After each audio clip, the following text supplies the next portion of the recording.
Les centres de vote à Butembo, pour la plupart, ont ouvert leurs portes à 6h30. Depuis, de grands engouements d'électeurs ont été constatés. Des incidents, il y en a eu aussi dans certains centres. Les habitants, fatigués et découragés de chercher leur nom sur les listes affichées, d'autres qui manquent carrément leur nom et retournent à domicile sans voter. Des problèmes techniques. À l'école primaire Nderembi par exemple, quelques machines seraient tombées en panne, ralentissant ainsi l'opération de vote. Conséquence, des longues files constatées. Autre incident assez majeur est l'interpellation par les forces de sécurité d'une vingtaine d'habitants au centre de vote situé à l'Institut des Catois parti sud de la ville de Butembo le matin. Leur faute était d'avoir été retrouvés à plein centre de vote avec des numéros de leurs candidats.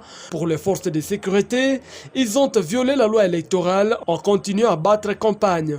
Il a fallu la présence du commandant ville de la police pour qu'il soit enfin libéré. Vous trouvez des numéros sur vous, on vous amène dans une salle de classe. Et là, les gens avaient déjà peur au niveau du centre. Heureusement, le commandant, le colonel est venu.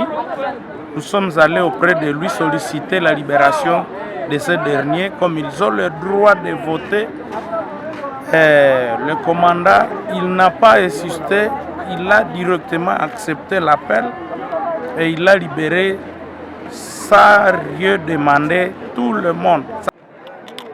Ces quelques incidents n'ont pas beaucoup impacté les activités de vote qui, du reste, se sont poursuivies normalement. Malgré de longues files, l'on a senti de la détermination dans les chefs de quelques habitants. Nous ne bougerons pas d'ici avant de pouvoir voter, lançait-il.